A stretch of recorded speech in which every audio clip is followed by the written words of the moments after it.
Hai teman-teman, pada video kali ini akan membahas mengenai kasus Binomo yang merupakan kejahatan cyber yang memanfaatkan teknologi dan media sosial serta dampaknya terhadap masyarakat. Di era digital yang terus berkembang, teknologi telah memberikan berbagai kemudahan, salah satunya peluang investasi. Namun, di balik kemudahan tersebut, terdapat berbagai kejahatan cyber yang dapat merugikan masyarakat.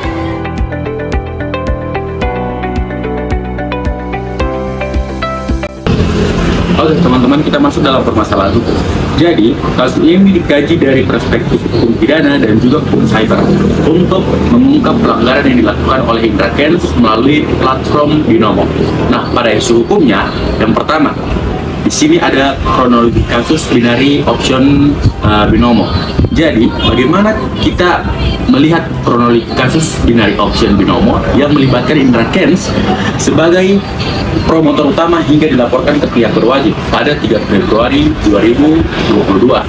Yang kedua, ada penerapan UIT dan unsur tindak pidana teman-teman.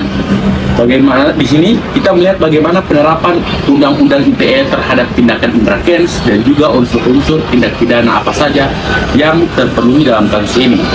Oke, selanjutnya ada penggunaan alat bukti elektronik. Nah, di sini kita melihat bagaimana penggunaan alat bukti elektronik seperti video YouTube, unggahan pada media sosial, dan juga data transaksi dalam proses pembuktian perkara ini atau pembuktian kasus Indra Kents ini, teman-teman. Selanjutnya, yang keempat ada efektivitas penegakan hukum cybercrime. Nah, di sini kita melihat seberapa efektif penegakan hukum itu terhadap pelaku cybercrime, khususnya dalam menghadapi tantangan penghapusan data dan juga server luar negeri. Nah, di sini saya akan menjelaskan bagaimana kronologi kasus penipuan online yang dilakukan oleh Indra Kents melalui platform binary option Binomo. Jadi, pada tahun 2022, tepatnya pada tanggal 3 Februari, terdapat sejumlah korban yang melaporkan Indra Kents kepada pihak berwajib karena diduga telah melakukan penipuan online melalui platform binary option Binomo. Pada saat itu, Indra Kents secara aktif melakukan promosi di media sosial dengan menggunakan referral link, yang dimana ketika ada seorang pengguna yang melakukan pendaftaran dan melakukan deposit melalui link tersebut, Indra Kents mendapatkan komisi yang cukup besar. Sistem yang dipromosikan oleh Indra Kents tersebut menyerupai perjudian online, yang dimana pengguna bertaruh dengan naik turunnya harga aset pada waktu yang singkat. Padahal tingkat risiko pada sistem ini sangat amat tinggi, tetapi Indra Kents sendiri tidak memberitahukan kepada publik.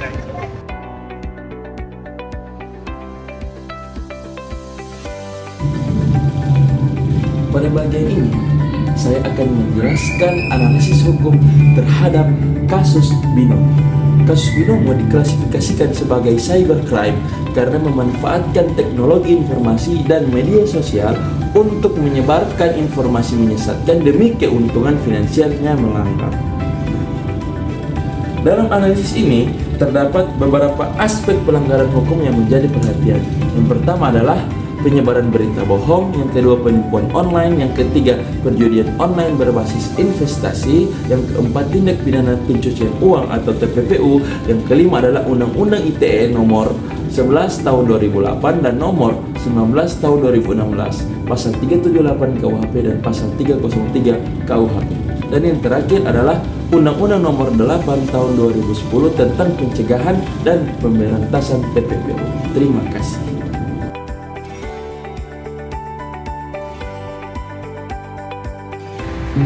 Unsur tindak pidana dan alat bukti. Unsur tindak pidana yang dilakukan Indra Kents yaitu Indra Kents didakwa menyebarkan informasi bohong yang merugikan konsumen melalui media sosial. Bukti elektronik yang pertama ada video promosi YouTube, yang kedua ada unggahan Instagram dan TikTok, dan yang ketiga ada transaksi elektronik. Bukti transaksi elektronik yang pertama ada bukti transfer dana, dan yang kedua ada data transaksi bank.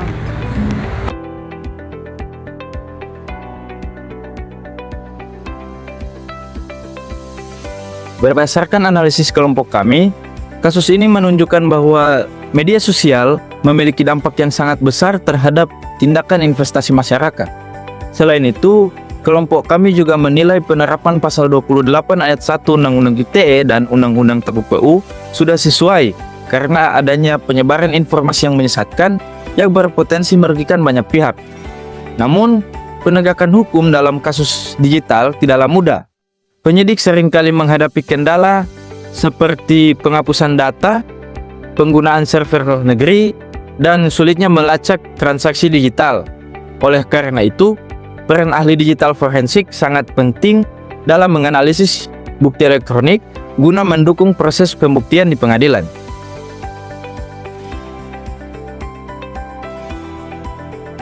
Kesimpulannya, kasus binary option binomo yang melibatkan Indra Kents merupakan bentuk kejahatan cyber yang memanfaatkan elektronik untuk menyebarkan informasi menyesatkan kepada masyarakat.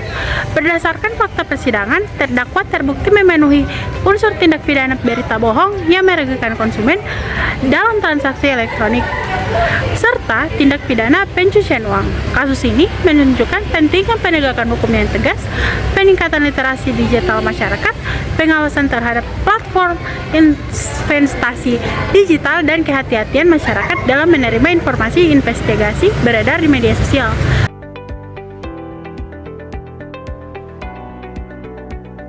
Baik guys, sekian kesimpulan dari saya. Semoga bermanfaat apa yang tadi saya sudah bilang. Bye-bye! Guys. Jadi, jangan coba-coba korupsi ya. Thank you for watching. Meanwhile, Behind the scene.